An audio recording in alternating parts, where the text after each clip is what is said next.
pour les citoyens, ça risque d'être une année très chaude au niveau des déplacements. La patience sera plus que jamais de mise pour les automobilistes cet été.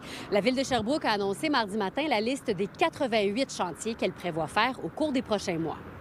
C'est la première fois qu'il y a autant de chantiers sur des artères en parallèle en même temps, oui. On a essayé par les années passées, depuis plus de 10 ans, en fait, là, de séparer ça puis de s'assurer de ne pas être sur deux artères en parallèle pour permettre justement aux citoyens de prendre une artère plutôt qu'un autre quand on est sur une artère. Cette année, c'est impossible compte tenu de l'ampleur des travaux qu'on a à faire. Parmi les pires chantiers en termes de congestion, il y aura ici, sur le boulevard de Parkland, le tronçon entre les rues Farwell et le boulevard Jacques-Cartier-Nord sera fermé pendant au moins 5 mois et toute l'intersection Jacques-Cartier-Nord sera fermée au moins 1 mois. Autre chantier majeur, celui du boulevard industriel et d'intersection de la rue Léger, qui sera fermé là aussi pendant plus de 3 mois. C'est rouge, donc reconstruction des infrastructures souterraines. Donc, on va faire, nous, le maximum en planification pour vraiment minimiser les répercussions le plus possible. Mais on sait d'entrée de jeu que ça ne sera pas facile. Autre chantier majeur, celui de la rue Moore. On refera ici les infrastructures. La rue sera fermée pendant au moins 4 mois. Et on fermera aussi cette portion de la rue Dufresne, ce qui fait en sorte que pendant 1 mois, ce sera impossible de traverser le pont. On parle de plusieurs dizaines de milliers de personnes. Ça dépend des endroits, mais c'est trois intersections, 3 artères où on a vraiment énormément de gens. Donc, c'est pour ça qu'on dit à la population, prenez dès maintenant l'habitude de prendre une application GPS avant de vous déplacer, comme si on était à Montréal, en fait. C'est pas une habitude qu'on a à Sherbrooke, mais on va devoir la développer, cette habitude-là, dans les prochains mois. Ça sera pas facile, sauf que on vient de sortir d'un grand sondage qui s'appelle les élections municipales. On a fait nos porte-à-porte respectifs, tant la mairesse que tous les élus municipaux. Et la première chose qui arrivait en tête de file, c'était la condition des rues, les eaux. Alors, en échange de ça, on a investi beaucoup d'argent. On devrait commencer très bientôt. Les premiers débuts de chantier devraient se faire au courant du mois d'avril. Puis, on va en avoir jusqu'à la fin de l'automne, début de l'hiver. Donc, j'invite la population à prendre son mal en patience parce que c'est un mal pour un bien. Ça fait longtemps qu'on n'a pas vu des investissements comme ça à la Ville de Sherbrooke. La Ville investit plus de 77 millions de dollars pour réaliser ces travaux. À Sherbrooke, Fanny Lachance-Paquette pour Nouveau Info. La clinique de gynécologie Gynévic de Victoriaville va fermer à la fin juin après 50 ans de service. Les démarches de recrutement n'ont pas permis la pérennité des activités. Les soins en obstétrique et en gynécologie seront transférés à l'Hôtel-Dieu d'Arthabasca. D'ici la fermeture, la clinique va poursuivre ses activités pour permettre une transition bien encadrée et d'assurer la continuité des soins aux patientes. Dans la LHJMQ, le Phoenix va devoir mettre les bouchées doubles pour obtenir un laissez-passer pour la 2e ronde des éliminatoires. Sherbrooke va affronter les Cataractes ce mardi soir en terrain ennemi à Shawinigan. Jusqu'à maintenant, les 2 équipes ont remporté tous leurs matchs sur la route. Ce match numéro 7 est nécessaire après la défaite de 4-3 au Palais des Sports dimanche. Au prix du gaz? Oui, qu'est-ce que vous pensez du prix actuellement? Bien, je pense qu'il est cher un peu. Hein? Il continue à monter tout le temps. Là. Ah, le prix est trop élevé, mais ça, il faut vivre avec. Avec le prix de l'essence qui ne fait que grimper, Amigo Express, une application qui encourage le covoiturage, remarque une hausse de près de 15 % des activités sur leur plateforme depuis 3 semaines. Il y a des prix de l'essence qui jouent beaucoup. Nous, on constate une réelle augmentation des conducteurs. Ça, ça va avoir un impact sur les passagers. Les passagers vont se tourner vers le covoiturage pour voyager. Donc, c'est un bon fit, on va dire, là, même si on ne veut pas ce genre de problème-là. Au contraire, on aime que l'offre de transport soit variée, mais en espérant que ça se règle assez rapidement. Tu mets devant, vas-y, mets-toi devant. Vraiment à votre discrétion. Moi, je vais travailler un peu dans la voiture. Depuis début mars, là, il y a des moments il y a des semaines qu'il y a plus d'offres justement de covoiturage. Puis à ce moment-là, je me ramasse avec moins de personnes dans l'auto. Mais c'est vrai que depuis début janvier, il y a quand même beaucoup de personnes qui embarquent avec moi aussi. Pourquoi tu utilises les services d'Amigo Express? Essentiellement parce que c'est vraiment moins cher que les autocars pour aller à Québec et à Montréal. Et c'est plus rapide. Et l'avantage qu'il y a le covoit par rapport au bus, c'est que déjà c'est moins cher. c'est plus flexible aussi parce que le bus, c'est des horaires un peu déterminés, alors que là, si on a besoin d'un horaire précis, on peut quand même se débrouiller pour l'avoir quelque part en ville.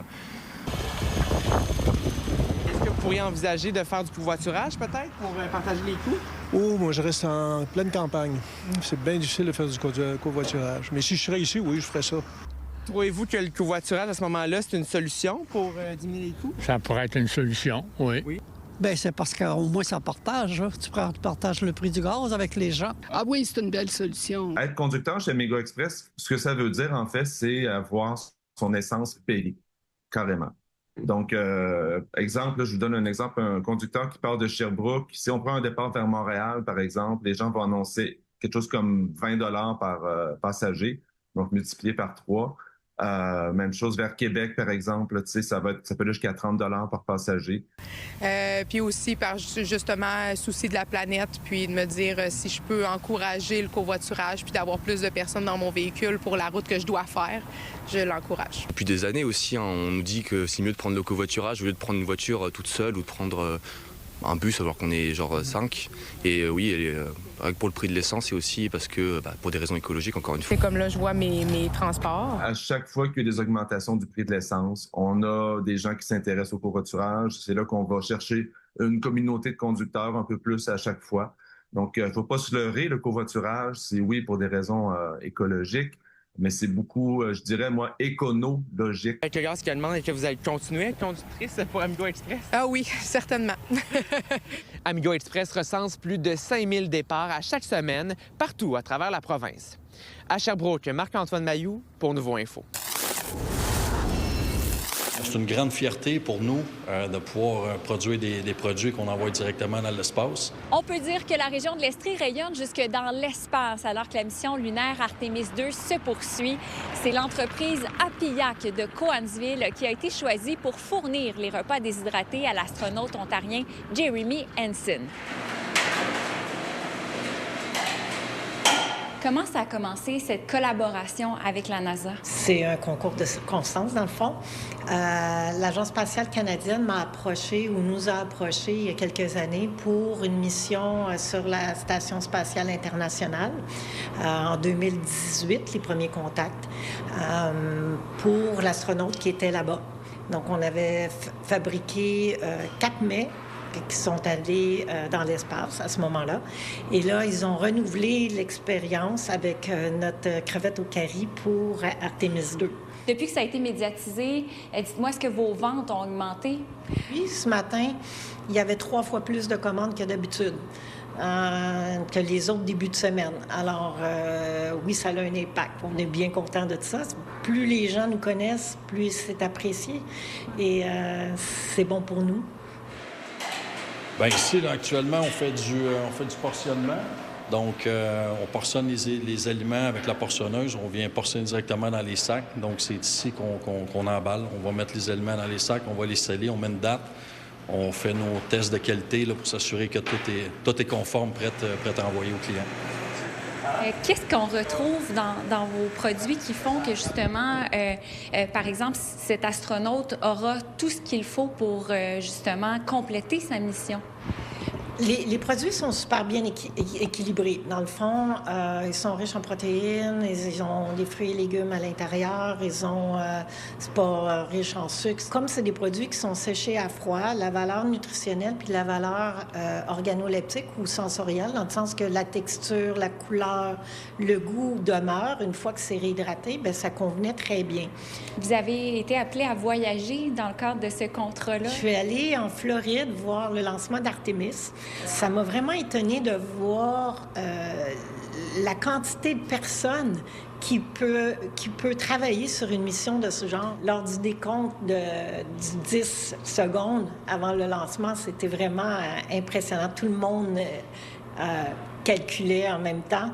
Et là, on a vu la fusée vraiment partir à 0. Et c'était vraiment, vraiment impressionnant. C'était de toute beauté de voir ça partir dans l'espace.